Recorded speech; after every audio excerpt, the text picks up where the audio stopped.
Donald Trump এবার শুধু কথার রাজনীতি করছেন না, বরং সরাসরি মিত্রদের উপর চাপ তৈরির খেলায় নেমেছেন। ইরান যুদ্ধের সময় যারা যুক্তরাষ্ট্রের পাশে দাঁড়ায়নি তাদের শাস্তি দেওয়ার চিন্তা এখন ওয়াশিংটনের ভিতরেই আলোচিত হচ্ছে। ফাঁস হওয়া একটি পেন্টাগন ইমেল অনুযায়ী বিশেষভাবে নিশানায় আছে স্পেন, কারণ স্পেন যুক্তরাষ্ট্রকে তাদের ঘাঁটি ও আকাশসীমা ইরান বিরোধী সামরিক অভিযানে ব্যবহার করতে দেয়নি।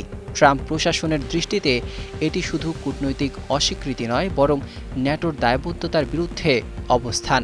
সে কারণেই স্পেনকে ন্যাটো থেকে সাময়িকভাবে স্থগিত করার প্রস্তাব উঠেছে, যদিও ন্যাটো নিজেই জানিয়েছে তাদের প্রতিষ্ঠাতা চুক্তিতে সদস্য দেশকে স্থগিত বা বহিষ্কারের সরাসরি কোনো বিধান নেই। কিন্তু আরও বড় ধাক্কা এসেছে ব্রিটেনের দিকে। পেন্টাগনের আলোচনায় উঠে এসেছে যুক্তরাষ্ট্র কি যুক্তরাজ্যের ফকল্যান্ড দ্বীপপুঞ্জের উপর কূটনৈতিক সমর্থন পুনর্বিবেচনা করবে, অর্থাৎ আর্জেন্টিনার সঙ্গে পুরনো বিরোধে ব্রিটিশ অবস্থান দুর্বল করা হতে পারে। এটি ব্রিটিশদের জন্য শুধু ভূরাজনীতি নয়, সরাসরি জাতীয় মর্যাদার প্রশ্ন। তাই অনেকেই বলছেন এবার ব্রিটিশদের কলিজায় হাত দিয়েছে ট্রাম্প। ট্রাম্পের যুক্তি পরিষ্কার, যদি আমেরিকা যুদ্ধের বোঝা বহন করে তাহলে ইউরোপীয় মিত্ররা শুধু নিরাপত্তার সুবিধা নেবে কেন? তিনি বহুদিন ধরেই অভিযোগ করছেন যে ন্যাটোর অনেক সদস্য প্রতিরক্ষা ব্যয় কমাতে চায়, কিন্তু মার্কিন সামরিক শক্তির ছায়ায় নিরাপদে তারা থাকতে চায়।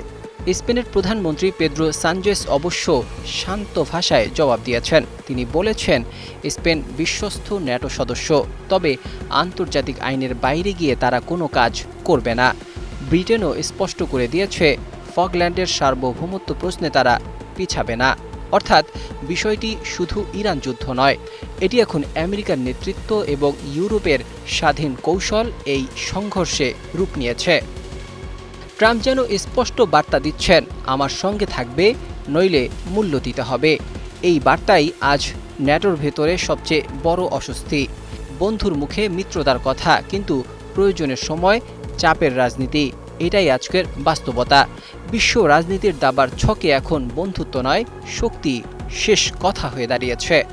Desk report, 21 television.